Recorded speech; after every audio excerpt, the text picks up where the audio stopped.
میں جبرائیل کو دیکھنا چاہتا ہوں۔ حضور صلی اللہ علیہ وسلم کے چچا ایک دن حضور صلی اللہ علیہ وسلم سے کہنے لگے، یا رسول اللہ، میں جبرائیل علیہ السلام کو دیکھنا چاہتا ہوں۔ ارشاد ہوا کہ آپ دیکھنے کی طاقت نہیں رکھتے۔ چچا ضد کرنے لگے تو حضور نے فرمایا، چچا اوپر دیکھیں۔ نگاہ جبرائیل پر پڑی تو دنگ رہ گئے اور پھر اچانک بسم اللہ الرحمن الرحیم۔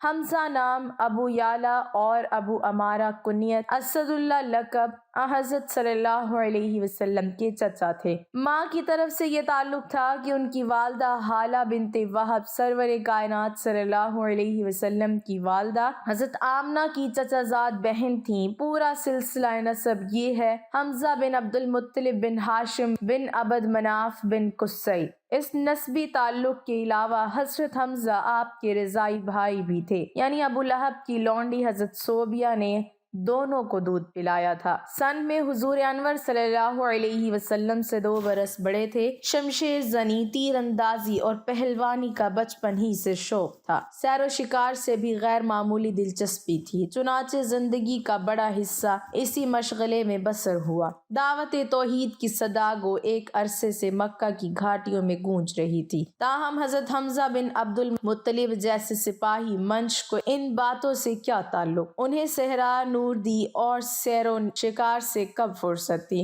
جو شرک و توحید کی حقانیت پر غور کرتے؟ لیکن خدا نے عجیب طرح سے ان کی رہنمائی کی۔ ایک روز حسب معمول شکار سے واپس آ رہے تھے، کوہ صفا کے پاس پہنچے تو ایک لونڈی نے کہا، ابو امارہ، کاش تھوڑی دیر پہلے تم اپنے بھتیجے محمد صلی اللہ علیہ وسلم کا حال دیکھتے۔ وہ خانہ کعبہ میں اپنے مذہب کا واز کر رہے تھے کہ ابو جہل نے نہایت سخت گالیاں دیں اور بہت بری طرح ستایا، لیکن محمد صلی اللہ علیہ وسلم نے کچھ جواب نہ دیا اور بے بسی کے ساتھ لوٹ گئے۔ یہ سننا تھا کہ رگ حمیت میں جوش آ گیا، تیزی کے ساتھ خانہ کعبہ کی طرف بڑھے اور ان کا قاعدہ تھا کہ شکار سے واپس آتے ہوئے کوئی راہ میں مل جاتا تو کھڑے ہو کر ضرور اس سے 2-4 باتیں کر لیتے تھے۔ لیکن اس وقت جوش انتقام نے مغضوب الغضب کر دیا تھا، کسی طرف متوجہ نہ ہوئے اور سیدھے خانہ کعبہ پہنچ کر ابو جہل کے سر پر زور سے اپنی کمان دے ماری، جس سے وہ زخمی ہو گیا۔ یہ دیکھ کر بنی مخزوم کے چند آدمی ابو جہل کی مدد کے لیے دوڑے ہوئے آئے اور بولے، حمزہ، شاید تم بھی بددین ہو گئے ہو۔ فرمایا، جب اس کی حقانیت مجھ پر ظاہر ہو گئی تو کون سی چیز مجھے اس سے باز رکھ سکتی ہے؟ ہاں، میں گواہی دیتا ہوں کہ محمد صلی اللہ علیہ وسلم خدا کے رسول ہیں اور جو کچھ وہ کہتے ہیں سب حق ہے۔ خدا کی قسم، اب میں اس سے پھر نہیں سکتا۔ اگر تم سچے ہو تو مجھے روک کر دیکھ لو۔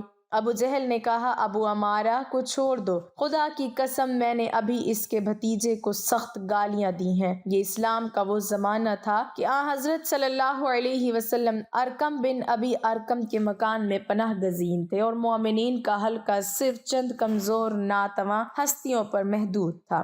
لیکن حضرت حمزہ کے اضافے سے دفعتاً حالت بدل گئی اور کفار کے مطلق العنان دست درازیوں اور ایذا رسانیوں کا سد باب ہو گیا، کیونکہ ان کی شجاعت و جانبازی کا تمام مکہ لوہا مانتا تھا۔ حضرت امیر حمزہ کے اسلام لانے کے بعد ایک روز حضرت عمر نے آستانہ نبوی صلی اللہ علیہ وسلم پر دستک دی۔ چونکہ شمشیر بکف تھے اس لیے صحابہ اکرام کو تردد ہوا، لیکن اس شیر خدا نے کہا، کچھ مذائقہ نہیں، آنے دو، اگر مخلصانہ آیا ہے تو بہتر، ورنہ اسی کی تلوار سے اس کا سر قلم کر دوں گا۔ غرض وہ اندر داخل ہوئے اور کلمہ توحید ان کی زبان پر تھا اور مسلمان جوش مسرت سے اللہ اکبر کے نعرے بلند کر رہے تھے۔ مکہ کی مواخات میں حضرت خیر الانام صلی اللہ علیہ وسلم کے محبوب غلام حضرت زید بن حارثہ، حمزہ بن عبد المطلب کے اسلامی بھائی قرار پائے۔ ان کو حضرت زید سے اس قدر محبت ہو گئی تھی کہ غزوات میں تشریف لے جاتے تو انہی کو ہر قسم کی وصیت کر جاتے تھے۔ وسعت کے 13ویں سال تمام صحابہ اکرام رضوان اللہ تعالی علیہم اجمعین کے ساتھ ہجرت کر کے مدینہ منورہ پہنچے، جہاں ان کو زور بازو اور خودداد شجاعت کے جوہر دکھانے کا نہایت اچھا موقع ہاتھ آیا۔ چنانچہ پہلا اسلامی پھر یرا انہی کو عنایت ہوا اور 3 آدمیوں کے ساتھ ساحلی علاقے کی طرف روانہ کیے گئے کہ قریشی قافلوں کے سدے راہ ہوں۔ غرض وہاں پہنچ کر ابو جہل کے قافلے سے، جس میں 300 سوار تھے، مٹ بھیڑ ہوئی اور طرفین نے جنگ کے لیے صف بندی کی، لیکن مجدی بن عمرو الجہنی نے بچ بچاؤ کر کے لڑائی روک دی اور حضرت امیر حمزہ بغیر کشت و خون واپس آئے۔ اسی سال ماہ صفر میں خود سرور کائنات صلی اللہ علیہ وسلم نے سب سے پہلی دفعہ تقریباً 60 صحابہ کرام کے ساتھ قریش مکہ کی نقل و حرکت میں سدے راہ ہونے کے لیے ابواء پر فوج کشی فرمائی۔ حضرت امیر حمزہ علم بردار تھے اور تمام فوج کی کمان ان کے ہاتھ میں تھی، لیکن قریش کا قافلہ آگے بڑھ چکا تھا، اس لیے جنگ و جدل کا موقع پیش نہ آیا۔ تاہم اس مہم کا سب سے زیادہ نتیجہ خیز اثر یہ تھا کہ بنو حمزہ سے ایک دوستانہ معاہدہ طے پایا گیا۔ اسی طرح 2 ہجری میں غزوہ عشیرہ پیش آیا، اس میں بھی علمبرداری کا تیرہ افتخار حضرت امیر حمزہ کے دستار فضل و کمال اور پر آویزاں تھا، لیکن اس دفعہ بھی کوئی جنگ واقع نہ ہوئی اور صرف بنی مدلج سے امداد باہمی کا ایک عہد نامہ طے پایا۔ رسول اللہ صلی اللہ علیہ وسلم کے معزز چچا اور رضائی بھائی خیر الشہداء سید الشہداء حضرت سیدنا امیر حمزہ بن عبد المطلب رضی اللہ تعالی عنہ کی ولادت نبی مکرم صلی اللہ علیہ وسلم کی اس دنیا میں جلوہ گری سے 2 سال پہلے ہوئی۔ حضرت حمزہ کی کنیت ابو عمارہ ہے۔ حضرت حمزہ رضی اللہ تعالی عنہ بے حد حسین و جمیل تھے، خوبصورت پیشانی، درمیانہ قد، چھریلا دبلا پتلا بدن، گول بازو، جبکہ کلائیاں چوڑی تھیں۔ شعر و شاعری سے شغف تھا، شمشیر زنی، تیر اندازی اور پہلوانی کا بچپن سے ہی شوق تھا۔ سیر و سیاحت کرنا، شکار کرنا من پسند مشغلہ تھا۔ ایک مرتبہ شکار سے لوٹ کر گھر پہنچے تو اطلاع ملی کہ ابو جہل نے آپ کے بھتیجے محمد صلی اللہ علیہ وسلم کے ساتھ ناروا اور گستاخانہ سلوک کیا ہے۔ یہ سنتے ہی جوش و غضب میں آپے سے باہر ہو گئے، پھر کمان ہاتھ میں پکڑے حرم کعبہ میں جا پہنچے اور ابو جہل کے سر پہ زور سے ضرب لگائی کہ اس کا سر پھٹ گیا اور خون نکلنے لگا۔ پھر فرمایا، میرا دین وہی ہے جو میرے بھتیجے کا ہے۔ میں گواہی دیتا ہوں کہ وہ اللہ کے رسول ہیں۔ اگر تم سچے ہو تو مجھے مسلمان ہونے سے روک کر دکھاؤ۔ پیارے آقا محمد مصطفیٰ صلی اللہ علیہ وسلم حضرت حمزہ رضی اللہ تعالی عنہ سے بے حد محبت کیا کرتے تھے۔ عقائد محبت کے اظہار کے انداز جداگانہ ہوتے ہیں، ایک نرالا انداز ملاحظہ کیجیے۔ ایک جانثار صحابہ رضی اللہ تعالی عنہ نے بارگاہ رسالت میں حاضر ہو کر عرض کی، میرے ہاں لڑکے کی ولادت ہوئی ہے، میں اس کا کیا نام رکھوں؟ رحمت عالم صلی اللہ علیہ وسلم نے ارشاد فرمایا، لوگوں میں مجھے اپنے چچا حمزہ سے محبت ہے، لہٰذا انہی کے نام پر اپنے بچے کا نام رکھو۔ ایک مرتبہ آپ رضی اللہ تعالی عنہ نے بارگاہ رسالت میں درخواست کی کہ میں حضرت جبرائیل علیہ السلام کو اصلی صورت میں دیکھنا چاہتا ہوں۔ ارشاد ہوا، آپ دیکھنے کی طاقت نہیں رکھتے۔ آپ نے اصرار کیا تو نبی مکرم صلی اللہ علیہ وسلم نے ارشاد فرمایا، زمین پر بیٹھ جائیے۔ کچھ دیر بعد حضرت جبرائیل امین علیہ السلام حرم کعبہ میں نصب شدہ ایک لکڑی پر اترے تو سرور عالم صلی اللہ علیہ وسلم نے ارشاد فرمایا، چچا جان نگاہ اٹھائیے اور دیکھیے۔ آپ نے جو ہی اپنی نگاہ اٹھائی تو دیکھا کہ حضرت جبرائیل علیہ السلام کے دونوں پاؤں سبز زبرجد کے ہیں۔ بس اتنا ہی دیکھ پائے اور تاب نہ لا کر بے ہوش ہو گئے۔ رمضان المبارک 1 ہجری میں 30 سوالوں کی قیادت کرتے ہوئے اسلامی لشکر کا سب سے پہلا علم آپ رضی اللہ تعالی عنہ نے سنبھالا۔ اگرچہ لڑائی کی نوبت نہ آئی، لیکن تاریخ میں اسے سریہ حمزہ کے نام سے جانا جاتا ہے۔ 2 ہجری میں حق و باطل کا پہلا معرکہ میدان بدر میں پیش آیا تو آپ رضی اللہ تعالی عنہ بڑے جوش اور جذبے کے ساتھ شریک ہوئے اور مشرکین کے کئی سورماؤں کو ٹھکانے لگایا۔ آپ رضی اللہ تعالی عنہ اپنے سر پر شتر مرغ کی کلغی سجائے ہوئے تھے، جبکہ دونوں ہاتھوں میں تلوار تھامے اسلام کے دشمنوں کو جہنم واصل کرتے اور فرماتے جاتے، میں اللہ اور اس کے رسول کا شیر ہوں۔